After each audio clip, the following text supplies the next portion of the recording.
Muzenguzi nti tekikirizibwa era singa akwatibwa guba musango. Mu mboozi ey'akafubo ne KTV ono alabudde n'abalamuzi obutenyigira mu kulya enguzi wabula baweereze bannayuganda n'obwesimbu. Mawanda tubulire n'ebituukiddwako essiga eddamuzi mu mwaka guno omuli okubongera ku nnamba y'abalamuzi, okuzimba ebizimbe bya kkooti eby'enjawulo n'ebirala bye bagambye nti bibasoomoozezza okulongoosa obuweereza buno. Okugaziya empeereza y'amakooti ag'enjawulo mu bifo ebimu okubeera ddala ku constituency level, kati eryo ddala lya mulamuzi w'eddala erisooka buli district, oyo chief magistrate, ate ne tugaziya ne high court circuits ennyingi nazo okulaba nti abantu baffe abeetaaga obuweereza bwa high court nabo ez'engendo tuzikendeeza.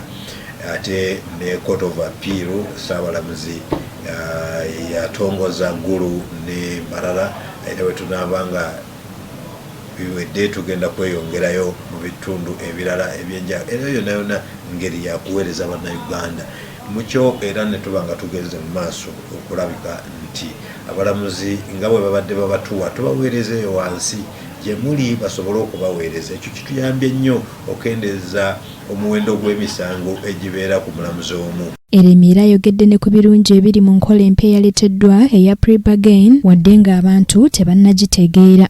Kitawuluzi mediation, tulina pre-bargaining gunsinza aliwa bitono, tulina small claims obusente obusimbe obutonotono miliyoni 10 ku kawansi, ne tubeera n'ebintu bingi nnyo n'okutabaganya abantu ebyenjawulo misango egy'enjawulo.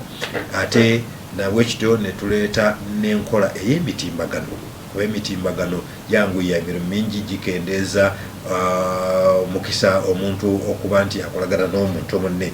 Buli muntu wakolagana n'omuntu waliwo emikisa mingi nnyo egy'obuli bw'enguzi, naye bwe tuteekawo enkola ey'emitimbagano enguzi n'okwemulugunya okufaanana kutyo kukendeera. Mawanda era tubulidde nti enkola ya tekinologiya empya eya performance enhancement tool eyambye nnyo abalamuzi okukola emirimu n'obwesimbu. Register 360 degrees performance appraisal nga egamba nti omulamuzi yenna kati nja kuwa ekyokulabirako Nganzi mu mpeereza yange eri bannayuganda. Njagala abannayuganda n'abantu abalala bonna nga tukola 360 degrees babeeko kye boogera ku mpeereza yange. Nze bwe mba mmaze okweyogerako peti nga nkola ya mutimbagano empa obubonero, naye bwe mala okumpa obubonero nna ne bannange bwe tuli ku ddaala lirimu erudda n'erudda abanaba banaabeerako bye banjogerako okwongera ku byeŋŋambye nze Nganze, era omutimbagano nagwo ne gumpaaki obubonero. Ono kyokka tubuulidde n'ebisoomooza essiga eddamuzi. Tufuna abalamuzi abangi ng'era tukyasaba gavumenti etwongera abalala.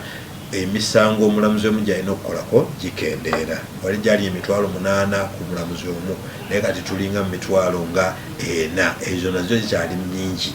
Twagala omulamuzi omu ng'akola ku misango nga 2,000. Awo speed eba esobola okukola ki okwanguwa. Nabwe kityo ne tuba n'enkola nnyingi nnyo etwalaba nti abantu baffe ebisinza obbakaabya olwisaawo nnyo misango. Anet Nakaibale yakusakidde eggulire lino ku Rakai TV Amalindi.